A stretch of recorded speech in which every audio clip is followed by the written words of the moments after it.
Rolling. 5, 4, 3, 2, 1. You're listening to American Slacker Podcast with Matthew Gertz and Jesse Landers.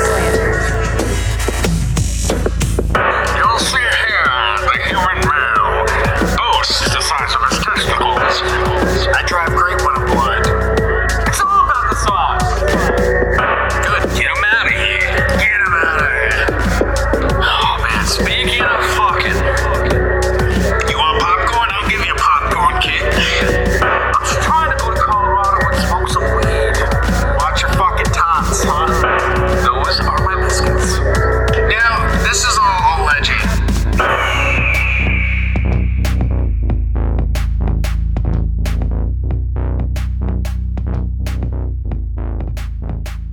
Welcome to American Slacker Podcast. As always, I'm Matt. And I am Jesse, and today we are joined by producers Amanda B. Goodman and Seth Panman. Welcome to the show. Hey, thanks a lot, guys. Thanks for having us. Pleasure's all ours. We're definitely glad to have you, and we're interested in what we've seen so far of your work. Cool. Yeah. Can you fill our audience in on like what you do and your background a little bit? Yeah. Seth, do you want to No, go ahead. take it? Take it away. Sure. So I'm a producer, filmmaker based in New York City, from New York City. I'm an actual Queens girl, which is nice. which is not usually people say like, oh, I'm from Queens, New York. They're like, oh, you moved there? Nope, been there my whole life, lost the accent, but I can get it when I need to. I was going to say that didn't come through the accent. Yeah, no, it doesn't. But when I was a kid, I used to say dog and cat, and I had the whole Cindy Lauper thing down. And then I just lost it. And thank God. My girlfriend's from Flushing originally, so she comes out every so often. You know. Well, when I'm around my family who are still in Queens, and I'm really heated, like I'll start to say things very New York, and I'm like, oh my God, like my dad, we put him in a lot of our stuff, and his accent is just so thick and so New York. So it's like I can't really get away from that, but it's good to be able to access it. It's in your DNA. It is in my DNA.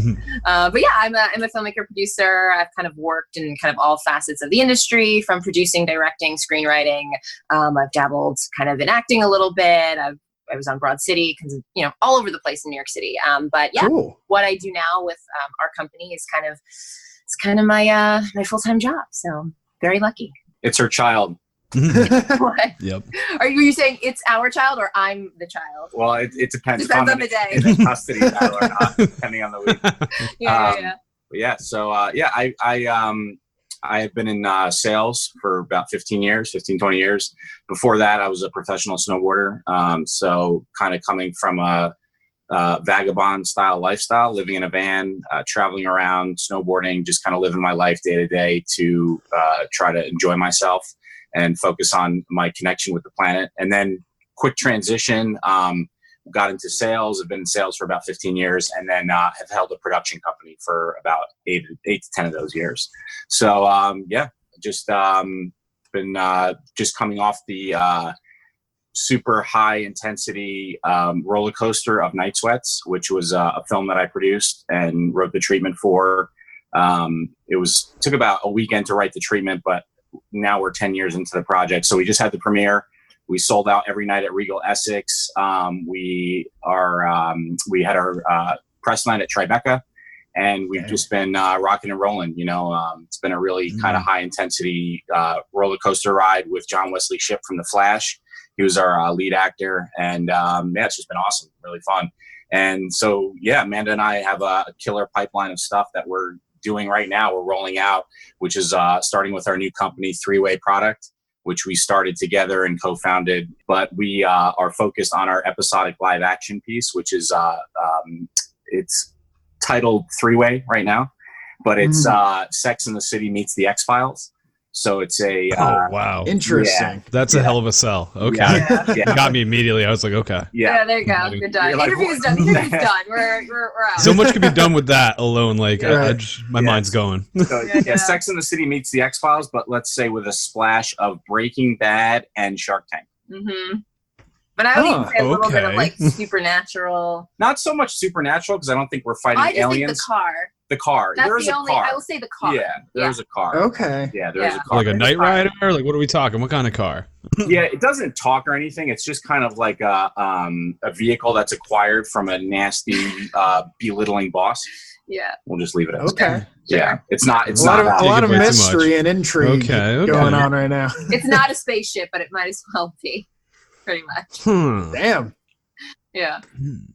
Can you give us a like overall what is Night Sweats? Since that's the one that just premiered, Sure. I definitely want to hear a little bit about that. Yeah, it's a psychological thriller. It's a biopharma conspiracy thriller, as we've put it in our pitch. It deals with a skateboarder who moves to New York from Colorado to be with his bestie, who is testimonial / videographer, filmmaker. And while he's there, his friend dies mysteriously, and he gets wrapped up into this kind of roller coaster ride with people that are not who they say they are. They're a testimonial company that is basically saying they're trying to help people, but really what they're doing is spreading trauma and other things into the city. So it's a good way to put it. It's like the best descriptor of the movie I've heard so far. It's pretty legit. Nice. It's a thrill ride, Not it's, to give spoilers, but yeah. it is. Yeah. it's a Yeah, thrill yeah. ride. Yeah, definitely. Yeah. But with a message, so there's definitely a message to it. Not like a PSA type of message or something like, you're going to share with your kids, but there's a message PSA, there, I would So, say. yeah. Okay. Okay. I think so. Okay. When you guys get a chance to see the movie, you'll know exactly what he's talking about. We'll have to get back to you on it for sure. Yeah. Is it going to be available to the public anytime soon, or is this still in the film festival circuit? Yeah, so we skipped the film festival circuit. Okay. In my opinion, the festival circuit's like climbing the corporate ladder. I've never. We heard that from an indie filmmaker on our Yeah. last episode, 2 episodes ago, I believe. Yeah. That's where like sales experience comes in, because you can see the Ponzi scam like really far away.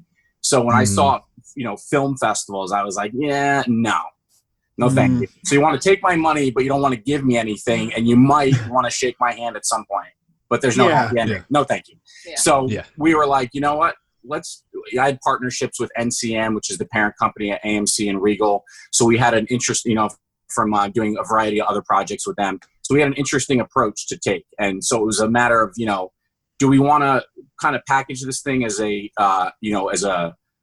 big blockbuster / franchised film and dress it up to look like that and roll it out to look like that, since we have the option to do that? Yes, let's do that. Let's not go the film festival route. Let's actually ride. Totally. Let's control this camel. Let's stay on it. So we did. We wrote it, and it was great. It was really, for filmmakers, and I find that creators through the business, a lot of times we just kind of get punched in the stomach by the industry because we feel like we're promised something by what we've read or what we've been baited into, and then we kind of leave feeling unfulfilled, especially in our craft. Our craft is not recognized, or we just don't feel fulfilled in the process. And that's kind of what we want at the end. So I feel like this approach was all about the fulfillment of the creators, to really bring it all the way home and feel that, instead of saying, you know what, I'm going to hand this off to somebody and entrust that you're going to take it all the way. No, we're going to take it all the way. So we did. That's awesome. Yeah. Having that kind of full control, it seems more rare in the past, and these days it's kind of when people take that more independent route of putting the access to putting it out online these days. I mean, makes it so much easier on that end of creativity, I guess. Yeah, it's You mentioned that this was like a 10-year process for that script. Is that like when you first started the treatment? Yeah. So the way the story came about was I got hired. One of my first directing jobs in New York City was to direct 1,000 10-minute testimonials about people's trauma. And so I got hired with 50 other directors, and after 2 weeks, 48 of them quit. And the reason was because you needed sales experience, you needed videography experience to do it. So anyways, it just I ended up staying on. It was a really hard project, but the testimonials were about people's trauma and this, that, and so forth. So that's where the story came from, was kind of that experience. But the treatment was written over a weekend, but it went on for years and years and years of production and post and everything. It was just a long process. And there was a lot to the artistry of it, where the director wanted to kind of tailor everything to a sickness that happened. So you had to time that sickness and make it look, for continuity reasons, to be cohesive. It was, it was a hard film to make. Wow. But I mean, it must feel good having it actually done and out there at that point then. Yeah, absolutely. I mean, it was, this was definitely like, I compare it to a wedding, a honeymoon, a divorce, and hopefully not a funeral in 1 week, or 1 month. Don't put that out in the universe. Don't say Why not? Oh no, that's good. It's Like, good they for were people to see that behind the shit. scenes. People that they're like, oh, filmmaking's such a beautiful process. It's like, you know what? If you don't end in war or murder, like, Yeah. In Hollywood, you nuts got in a couple of kids, then you got the custody battle, then you got all this drama, then a reality show, and who needs that? They can always edit it. Yeah, right. Were there any crazy moments in either like filming or editing where like that come to mind, I guess, in over the course of doing it? Yeah, definitely. And you can check this clip out online where I John Wesley Shipp and I did an interview together on the press night. But we were talking about this, and basically I had to move we had a hospital room scene, or a hospital scene in the movie. So I had to move a hospital room from New Jersey to an alley in Bushwick, Brooklyn in 24 hours. And got on the sales. There's a whole story that we don't have time for, but I got on the sales call with these guys and they sold me on it. They were like, we'll take care of it. It was a moving company. We got you. Don't worry about it. I called back 10 minutes later just to double check, and it was a whole different voice, different guy. And he was like, basically like, yo, if you get your stuff, good luck. And so I had to fight this guy through the night to get our stuff to where it needed to go. God. It was, Wow. it was nuts. It was nuts. So that was just one night of producing on a feature. Was that an entire night? I was up all night fighting with this guy, different guys. Like they were like, you know what, we're going to snooze over on this rest. I was like, no, you have to keep driving. Like And how far was that? it was like an hour and a half in Jersey, but there was some other deal going on because they're a moving company. It was like Uber. We didn't get Uber X. We got Uber, XXX. we everyone was sharing the pool. So they had drop offs. Oh, wow. And I had to it was Uber Pool. Well, it's a moving company, but it was Uber Pool. Oh. Okay. Style. So Really? Okay. I know what you're saying. I'm just using an analogy. Okay. But, Gotcha. But basically I had to Tony Robbins motionally coach them through the night to get our stuff. Yeah. Grab a coffee, man. You're gonna do it. You're somebody through something. I can't imagine that. So are you more the coach and motivator? Is that why you say that? I don't know. You want to take that one? Yeah. He's definitely, when shit gets crazy, the one thing I'll say about Seth, amongst many things, is he's incredible at kind of assessing the situation in a very calm way and getting everyone, because personalities in film tend to freak out. I mean, I've even had moments where, your initial reaction when something goes wrong or there's an issue is to react in a way that, oh my God, how are we going to do this? And he keeps everything calm and he says, okay, let's get this done. And I think it's how you talk to people and how you organize that without smacking me or anyone else in the face. That's always secondary. I'm paying you a compliment in some way. I don't know Thank if you so much. much. I don't know. She'll take it back when we're done. I'm saying you're not a psycho. Thank you so much. I mean, Appreciate you can that. be. Okay, thank you. If you're not fat. We all have our days, right? Yeah, we all have our Yeah. bad days. Sure. Yeah. Just say what you really Matt feel. slapped We're me on a the couple radio. times It's for not- sure. He needed it, though. If we ever have to do like a film where we're psychotic, all anyone has to do, whether it's someone else directing us or us, is just not be fed for an entire day. No, maybe just 8 hours. Yeah, we And both that's have it. we We're both done. have blood sugar We're issues. done. So Yeah. So we always have to make sure Yeah. in those situations, at least one of us is well fed. somebody's got to be fed, Yeah. otherwise it's Someone has to take Hangriness control. is real. Yeah. Lord of the Flies, Oh God. down to music to That Lord of the brutal. Flies, in a second. Whoever looks the most like Piggy has it in for him, Yeah. Oh, man. Support for American Slacker comes from Manscaped, who's the #1 in men's below-the-belt grooming. Manscaped offers precision-engineered tools for your family jewels. I don't know about you, Jesse, but I am sick and tired of being outmatched by these razors and traditional trimmers that you get in the store, and no matter what, they fucking snag your nuts. That's why Manscaped has redesigned the electric trimmer. They have a Lawnmower 2.0 razor, which they have sent our way, has a proprietary skin-safe technology, so you won't get those nicks or snags on your nuts. Nice! Manscaping accidents are finally a thing of the past. Yeah, and with our 20% off code plus free shipping, you're going to be saving a bunch of money and getting some great products that won't end up making it look like a war zone down there. All you got to do is enter Slackers at checkout. Manscaped.com. 20% off. Get your anti-chafing ball deodorant, your sweet Lawnmower 2.0. Your nuts will thank you later. You can even rep them by getting yourself a Manscaped.com t-shirt. So head on over to Manscaped.com, 20% off at checkout, enter code SLACKERS. Get your ball swag here. Hey everyone, my name is Drew, and I host a podcast called Dudes with Brews on a Porch, where we let the drinks flow and the conversations go. Each and every week, me and a friend of mine, we sit down, we try a different craft brew, usually from the state of Wisconsin, and we just sit down and have a conversation. We talk about all aspects of life. Once a month, we talk about paranormal stuff, and we always have a good time. You can find our show, Dudes with Brews on a Porch, on iTunes, Google Play, and anywhere else you find your podcasts. Grab a cold one and hang out with us each and every week right here on the porch. It sounds like you guys have been working together for a while. Like, where did you first start, or where'd you meet? We actually had an argument about this last night, which we're not going to get into. But do you want to give them Yeah, so we positive spin on that? we met at a party, as most people meet. We met at a Halloween haunted house party. So in New York City, which where was cool. I used to work, not at the time, but like prior. So yeah, we met there. It was a magazine. What was everyone dressed as? I have to ask.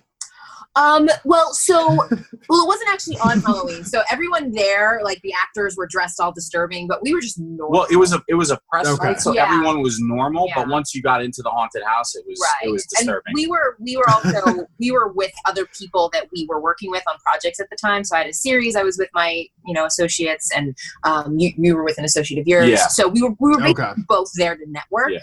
The haunted house was like the secondary. Like I didn't care to see the haunted house because I worked there like 10 years prior. We were gonna have a meeting in the middle of the haunted house, like on the tour. We were all gonna like have a meeting. We were. But then we walked in and this dude was on top of this girl like stabbing her. And I was like, wow, this is. But nobody was in here. Yeah. So now, who are you guys performing for? I was very disturbed. Well, and I remember. I was like, let's just get through this thing quick. I remember because we were very deep in conversation for having just met. Because we were talking about like psychic shit and like the business. But then the second we went in there, it was like, oh fuck. And I should have known too. I was like, you can't have a conversation with somebody you just met amongst this and say. Because then we were in a room with mirrors, and it was just. It was like a normal party where you're like, oh, so what do you do? Like, where are you from? And then all of a sudden you're like, with those guys running across the room. I was like, oh my God. Clowns. Just imagine you go to hand someone your business card and it's like a hall of mirrors and smack your hand. The worst of it was the guy that had a knife, and I think I was pretty sure it was a real knife, and he was sticking it down people's throats. Yeah. Like open up your mouth, and he was, and you walked in and you were like, fuck no. I was like, dude, we're just not doing this. This is just not going to happen. I was like, this is just not going to happen. I do remember that. And I knew people, and the thing is, I knew people there because there were a couple of actors that I had worked with 10 years prior, and the one guy is all bloodied, and he goes, I remember you, and he's hugging me, and you were like, fuck, why is he touching you? But it was fine because I knew him, but But anyways, so we met there, and then over the course of a year, we had kind of kept in contact, and then I don't know. I was trying to cultivate a new team of people to work with. She was kind of trying to cultivate a new team, and we just said, you know what? We brainstormed this idea. It was kind of something that happened to me that was based on some truth in New York when I did real estate. We came up with this idea. It was a short film. We were like, let's see if we can pull this off. If we can pull this off. We didn't say it verbally, but we kind of had in the back of our head that we'll be able to work together. Well, because we were both kind of in situations where we were finishing up projects. So you were finishing up, Night Sweats, and I was finishing up the series. And you get to that point where you kind of in your mind know what you want to do next, but at the same time you're not sure. And so I think with us, it was kind of this unexpected thing of, we're kind of in the same place, why don't we just see, because we both have very specific styles of filmmaking that actually are very, very similar in terms of like content, style, even our backgrounds as filmmakers a little bit when we watch each other's old work, like even stuff from when we were kids, very similar. So we thought, let's try it. Might not work. If not, we have another piece to show. Great. So it kind of went from there. Yeah. That's awesome. Seems to have worked out well. Yeah. It did. We didn't get divorced, so it was good. We were never married. But anyways, at least we're alive enough to be on this radio show. I think that's what it is. Right. If we were married, that would have been the movie would have not gotten done. Yeah. It would have been like one shot. That's it. We're done. Now this new series that you're working on sounds super interesting. Yeah. Where did the concept for the, what is it, X-Files and Sex in the City clash? Yeah. So it's based around our real life journey. So about 2 years ago, Amanda was a sex educator. She was, working for a company. I was on Wall Street working as a lender, and we both, it was kind of part of our individual journey. And then we started talking about it, and it combined. We were like, let's do a combination show where this is based around our real life journey of this part in our lives, and then how this plays out. And really it's, it is about a wannabe sex educator and a wannabe Wall Street lender, because neither of us really took the road that everybody else did. I wasn't from a Ivy League background. She wasn't from, a history of like a medical, like I didn't have a medical degree. So we were both kind of winging Said it. I did. But. Yeah. But, we were winging it in these different areas for different reasons. And, I got wrapped up into it because I needed a lender for my medical equipment. It was a whole thing, but it took us on this journey. So after the year, we were talking about the different experiences, and we're like, wow, this would be a killer show. And, we both always kind of acted in our own stuff. I mean, typically we produce and direct, but when it comes to our own stuff, we just act in it. So we said, I'll play myself and you play yourself, and we'll just do this. So yeah, it came together really quick. And from that, the thing that made it really interesting, aside from it being a dynamic duo, but also underdog story, and also, female, male underdog story duo. I kind of say it's like Whiskey Cavalier gets the tension. But the thing that was unique about it was the product line that we created from it, which was a 5-tiered product line around wellness equipment, clothing and apparel. I'm wearing one of the shirts here. T-bitch. And T-bitch. T-bitch. Okay. And then we have hemp, sex toys, and CBD line. So all these industries tie back to the show, and kind of what it's like is if George Lucas had released his product line on Star Wars before he released the content of Star Wars. So that's what we've done. We've introduced 2 products into the marketplace prior to the content ever showing up. And all 5 of those products will be implemented into the marketplace. And once the content's there, it's, so on and so forth. And just something for people to tie it back and be like, wow, this is where this came from. And now I'm excited. So that's really interesting. It's like interactive props in a way. Like, everything involved in the show is something people can experience in their own life. Yeah. Which is very unique. Yeah. And I'm all about the new world. Like, everything's being incorporated, through like, I know, Netflix has shows that you can choose the way it shows out, like branches that. Off. What is it? The Mindbender. Black Mirror. Whatever the Black Mirror one was. Yeah. But this is taking it to a real life. This is just that breaking the wall between. Yeah. Well, I always feel like merchandise is always such a big thing of like a show, especially for fan communities. I mean, for me, growing up, the show Buffy the Vampire Slayer was my world. Still is. Like, I find myself like, lessons in that still mirroring me today. I'm like, holy shit. I watched that shit when I was a kid. Why is this just like Buffy, like minus the vampires? But for me, when I was a kid, I remember I had, and I think it's in my parents' place at somewhere. I had like the model Buffy steak, the Mr. Pointy steak. And for me, watching that show, I had that merchandise, and I was like, wow, I'm part of the show. Like, that's like, I'm part of that whole world. So for our show, I think putting stuff out like that, especially like the sex toys that my character invents, it's that same thing. It brings the fans into the world so they can be on that journey. That's so cool. But I wasn't sticking the thing in my.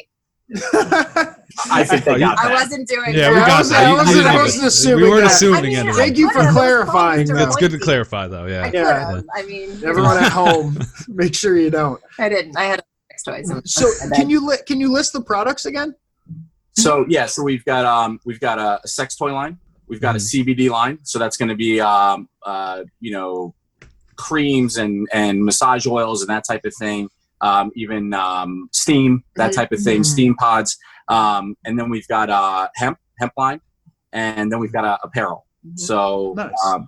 So all those different things. Yes. Hemp clothing too. Which, if you're watching the video version of this episode, you will see one of these very lovely T-shirts. Yeah.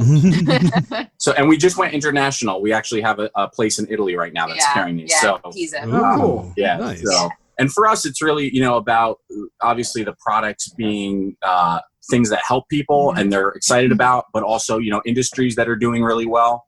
I always like to kind of lead with the business foot and appeal to investors, but also let investors know that they, these are the ways that that we will be, earning revenues or turning revenues, in the future. And this is kind of what that looks like. So it's not just, for a TV show or for any one product. This is a whole pipeline.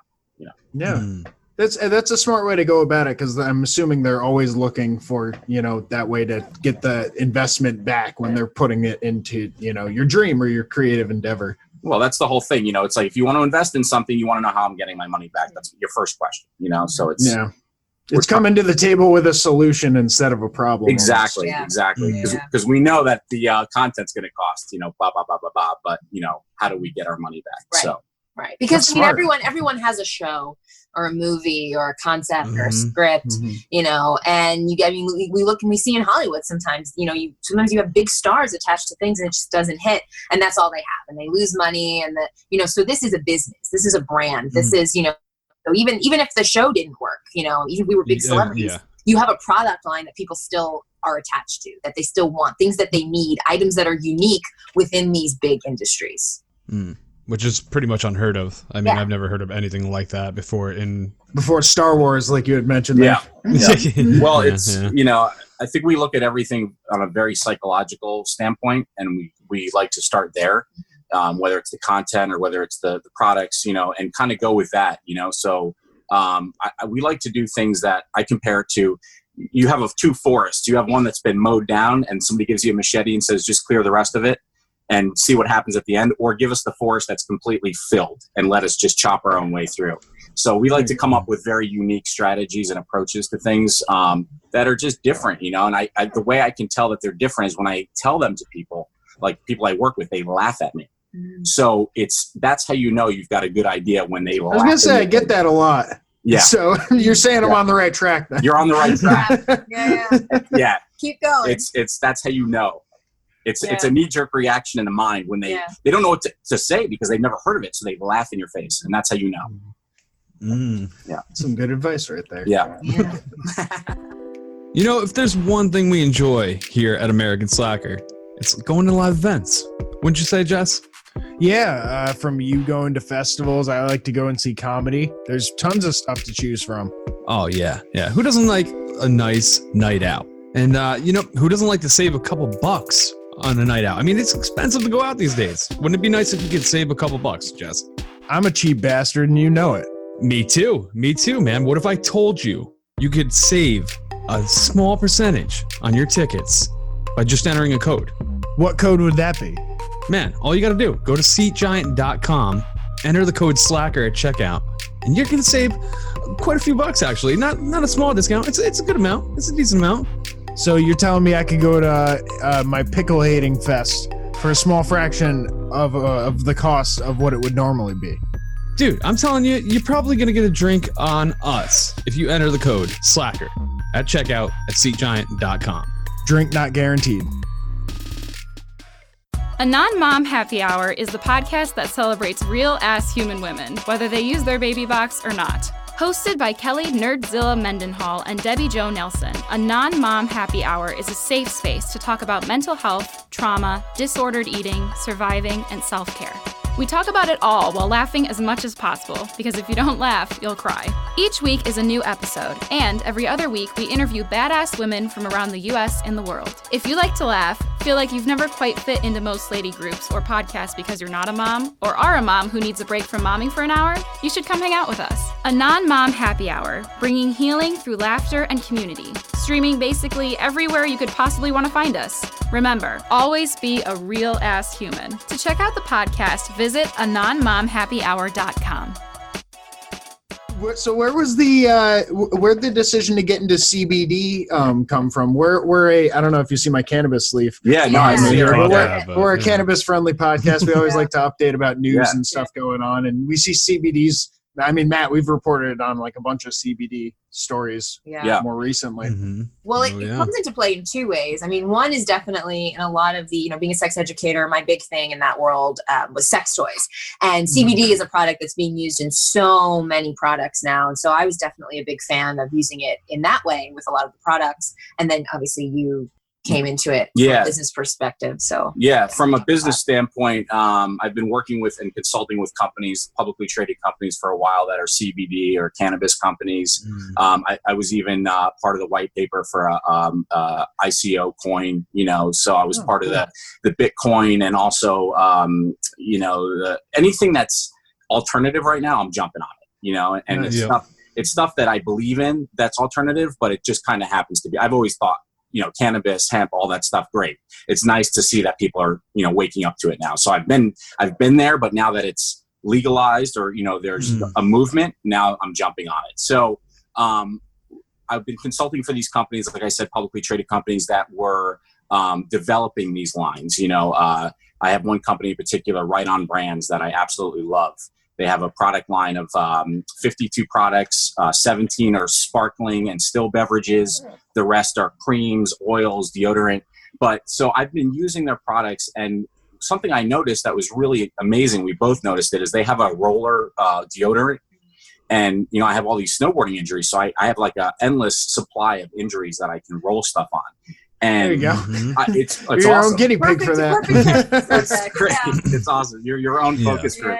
So I rolled it on my knee, and I was noticed with, it started feeling good. I was like, wow, this is really cool. So just the fact that these, medicinal medicines are out there, and these products that are really helping people, but they're also happen to be, trendy, and they're also on the upswing in terms of Wall Street and all of that, it just kind of, it's great. It's a great time to be alive. It's a great, thing to be a part of. Yeah. And hopefully there's more, research into, especially the cannabis end of that kind of stuff as things open up federally and all that kind of business. I have to ask, where did you mainly snowboard? I used to be in the, up in the north, like Matt and I are both from New York. Okay. So I was at a lot of the mountains. Yeah. In, so northern I New York, started Vermont and stuff. Yeah, so in New York, I started at Hunter Mountain. That's where I learned snowboard was Hunter. And then I moved out to Colorado when I was 18, and I was based out of Breckenridge, but I went everywhere. Oh, cool. Damn. All the way to British Columbia and so on and so forth. And wow. And I still do it. I just, now I'm spoiled, so I just do heli trips, once or twice a year, and oh, cool. Get my freak on, and then come back to New York and get back in the grind. That's awesome. Yeah. It's like it is your ultimate, like, mental health retreat, where someone else would go somewhere to just meditate. That's your meditation. Well, they're like, it's my therapy. Yeah. And it's funny too, because you get into a helicopter and you get dropped off in the middle of nowhere with a guide, and basically, there's all this avalanche danger and all these rocks, outcroppings, different things that can kill you. But for some reason, I get relaxed.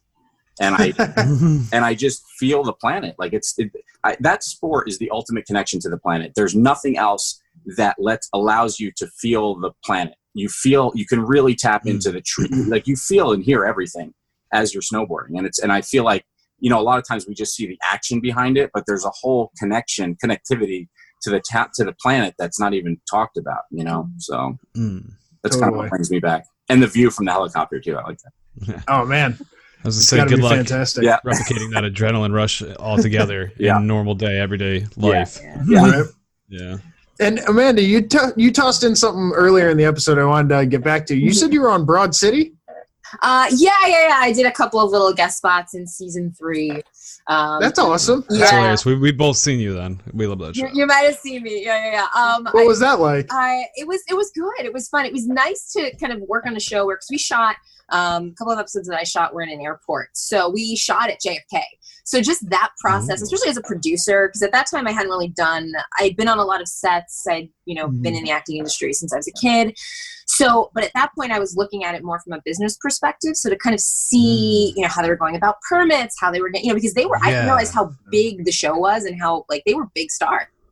Because everybody was noticing them, and we had to go through makeup, hair, everybody. We had to go through security, our own special. Everything had to get scanned, and it was a big deal.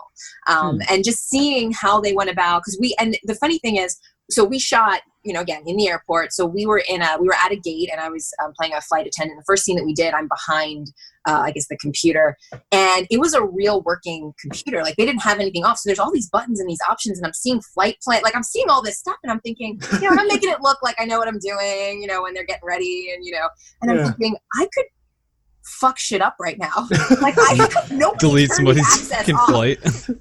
No one's going to Hawaii. That's what I'm saying. I could reroute flights. I'm saying they went through all this tight security, but here's this fucking nobody that's just, I might not even have been the real actress. I could have been anybody who just was right? I'm meant to be Goodman. I'm here to be on the show. And I'm there. I don't know what that says about from the producing perspective or whoever they did. If that was me, I would have been very specific as the producer to be all right, what's going on here? But yeah, someone shut off this computer. Well, also the airport, their security teams should have been let's kill that terminal so it's not accessing the mainframe with all the fucking flights and all that. That's crazy. I was seeing shit, and I'm I don't think this is a video game. It kind of looks like a video game, but this is real life. No, so they don't have a demo server. Yeah, that's hilarious. Cancel the Johnson family vacation. Yeah, like that. Yeah, those fuckers, man, get what they deserve. But in terms of the shooting process, it's super professional, on point and everything. Oh yeah, everybody was as we'd assume. Oh yeah. In shows like that, what else? Especially say about the two of them, they very much kind of, I think, like us in a way. They know what they're doing. They know what they want. They're they were very organized. On how things were moving on set, how they worked with everybody. They were so kind and funny and great to work with. And just again, all the crew they were just on it. And that was cool. That was a nice experience to kind of because I've been on sets too where it's indie and even big stuff where it's what the hell's going on? And now as a producer too, if I walk on a set, so opposite from how we run things, I'm oh my God, Amanda, shut the fuck up. Don't say anything. This is not how you'd run it. It's not your set, but that was a great experience for me. Yeah. It's funny how many times in the communications field there's miscommunication, put the actress, behind, give her all this power at the airport and she can just take shit down. Because that makes sense. But the thing is that was not on the Broad City crew. That was on the airport to say, so we're gonna, shut your controls off. Because I'm pressing buttons too, and at one point something blinked and I was I should stop this shit. I make sure that I'm never rolling with celebrities in situations that can get haywire, because I've noticed people that are in very secure positions, once celebrities come in, they get all starstruck and they stop paying attention.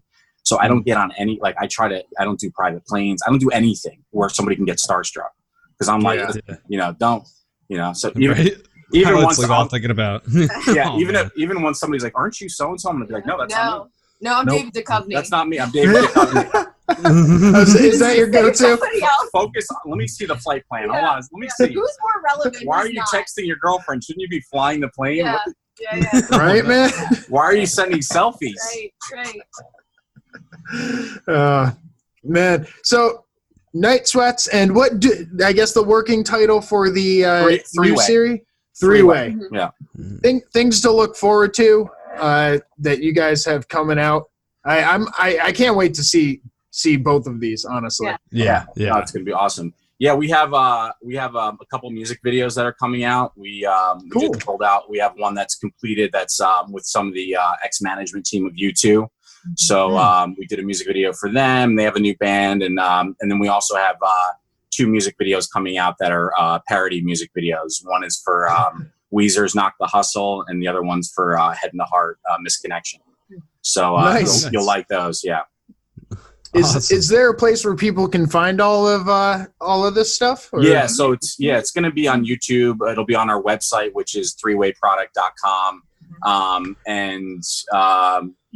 Is there any other places? Instagram. It's Three-Way Product, and then by T-Bitch. So we have 2 Instagram accounts. The website, threewayproduct.com is pretty much where you can find the links to everything. So the YouTube page, Instagram, all that stuff. Awesome. Yeah. All right, definitely check it out, people. And thanks again, guys, for coming on. This was real fun. Love to have you. Get a chance to see this, see Night Sweats, see Sex Files in the city. Yeah, I like it. Somebody said Sex Files. Sex Files in the city. All right, all right. And thank you everybody for tuning in. We love each and every one of you. And until next time, that's it. There you go. We're smoking America. We passing America. I'm mapping America. I'm psyching America. We talking America. We blazing America. This is fucking America. We're slacking America. This has been American Slacker Podcast. You can reach the show by searching American Slacker on Facebook, Twitter, Instagram, YouTube, and Reddit. Or send them an email to americanslackerpodcast@gmail.com. You can download and rate American Slacker on iTunes, Spotify, Stitcher, Google Play, and all other podcast platforms. Visit the show's website, aspodcast.com, where you will find every episode, official merchandise, and links to their Patreon if you would like to support American Slacker. Give me a minute. Think about the seconds that are passing. Man, I gotta go and get it, grab it. Why you gotta go and act savage? Smoking weed, I gotta feed the habit. Now I'm on some other shit. Things that I gotta go get. Medical all on my slip. You falling like dominoes, bitch. Stuck in my ways, fucking high days, fucking sideways in the driveway. We smoking America. We passing America. I'm mapping America. I'm psyching America. We talking America.